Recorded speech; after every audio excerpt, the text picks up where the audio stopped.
C'est l'instant chronique, parce que j'aime bien dire ce que je pense des livres que je lis. L'instant chronique. Agnès Roberts' Mystical Cat Shelter de Heather Fawcett. Il est très beau. Ouais, Chouki ou Chouki. Bon, j'adore la vibe comme ça, art nouveau. Je vais être honnête avec vous, j'ai pas eu le sentiment que c'était particulièrement daté. Je veux dire, dans le texte, j'ai pas senti une vibe historique quelconque. Qu'est-ce que ça raconte? C'est l'histoire d'Agnès Aubert. Waouh, j'espère que vous êtes tous assis parce que c'est la révélation du siècle. Qui habite à Québec. Alors oui, ça dit, effectivement, le résumé dit que c'est dans les années 20. Moi, ça m'est passé ici. Ça se passe à Montréal dans les années 20. Et cette Agnès Aubert, elle tient un refuge pour chats. Voilà, hein, comme on a des assos qui le font. Sauf qu'elle, elle fait ça toute seule avec sa sœur, parce qu'elle a pas d'argent, hein, voilà. Donc ils cherchent des donateurs, ils ramassent les chats dans la rue, ils les soignent, ils s'en occupent, ils les nourrissent, blablabla. Et ils essaient de leur trouver des familles. C'est le job. Et elle se retrouve obligée de changer de lieu parce qu'il y a eu un accident magique et qui a juste enlevé un mur entier de sa boutique, enfin de son refuge.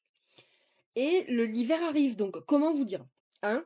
Voilà, et l'hiver arrive à Montréal. OK, c'est pas, oui, l'hiver arrive, dans le sud de la France, quoi. Non, non, c'est l'hiver arrive, il va faire -40, il va y avoir 2 mètres de neige, bon, faut faire quelque chose. Donc, qu'est-ce qu'elle fait? Elle cherche des endroits, elle se fait, un peu jeter, dehors de partout parce que, personne veut héberger des chats. Et les gens ont un problème avec les chats. Globalement, dans ce monde, ils ont aussi un problème avec, les trucs qui rapportent pas d'argent. Donc personne la veut. Et sa sœur lui dit: «Hey, va voir dans cette rue, il y a un truc qui est incroyablement pas cher, faut y aller».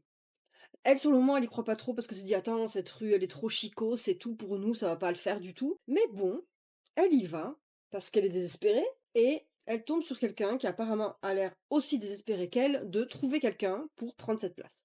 Et donc ça se fait.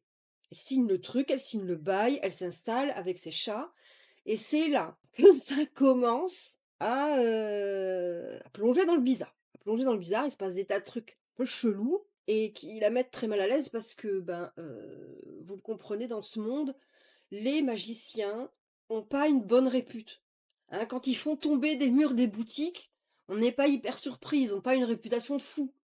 Hein, c'est voilà, on les aime pas tellement. Mais bon, elle est un peu coincée, elle a pas trop le choix, donc elle reste là. Et même si elle sent que il y a des trucs qui se passent, des trucs qui schlinguent un peu quoi. Enfin, façon de parler parce qu'en fait ça sent les croissants, ça sent très bon en fait. C'est comme si elle vivait dans une boulangerie pâtisserie, hein. Sauf que non, du coup. Vous voyez comment c'est y avoir des trucs, il y a des chats, des gâteaux. Et elle se retrouve entre, ben voilà, des trucs bizarres qui se passent à l'endroit où elle s'est installée et un policier qui fait genre, «Ouais, voilà, je passe par là, régulièrement, je m'assure que tout va bien», l'air de rien. Mais bon, voilà, bien sûr, les choses au fur et à mesure vont se compliquer et devenir bien tendax dans le refuge, mais en mode drôle, en mode comédie. Voilà, on va avoir effectivement un propriétaire qui va se cacher pendant un certain temps et qui, au final, va se révéler à Agnès et qui a un très gros problème avec les chats, évidemment. Donc, il y a des scènes qui sont super marrantes et je vous en dis pas trop plus, mais voilà, c'est mignon. C'est oui, il y a la romance. Je pense que ça peut tout à fait être considéré comme une romantaisie parce que la romance est importante dans l'histoire. Il y a de la magie, il y a des gâteaux, il y a des chats.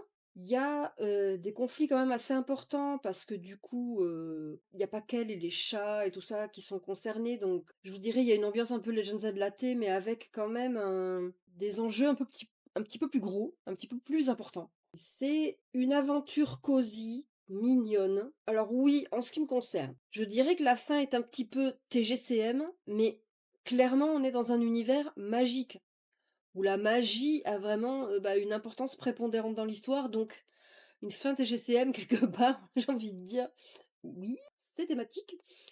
Il y aurait qu'un seul point pour moi, il y aurait qu'un seul point que je pourrais discuter. Agnès est veuve. Je sais pas trop s'ils étaient mariés, mais en tout cas, elle était avec quelqu'un et ce quelqu'un est décédé. On le sait dès le début, c'est pas un mystère et moi, le seul point qui m'a pas tout à fait satisfaite, c'est que je n'ai pas la sensation qu'elle ait vraiment réussi à mettre un point final à cette relation avant de se jeter dans la suivante. Voilà, pour moi, ça, c'est le point que je discuterais, c'est le détail qui me peut potentiellement me nifle un petit peu et que je pourrais, voilà, dire: «Ah ouais, mais moi j'ai eu l'impression que, peut-être, du coup, la relation dans laquelle elle s'implique maintenant, va peut-être souffrir de la précédente qui est pas réglée, quoi». Mais je sais pas. C'est peut-être juste moi, c'est peut-être mon ressenti, peut-être qu'il m'a manqué quelque chose qui, voilà, qui mettait vraiment un point final, à tout ça pour elle. C'est ma seule critique, honnêtement. Voilà, sinon, très mignon. Si vous avez besoin d'un truc doudou, chouki à lire. Ah, et je vous recommande la version audio.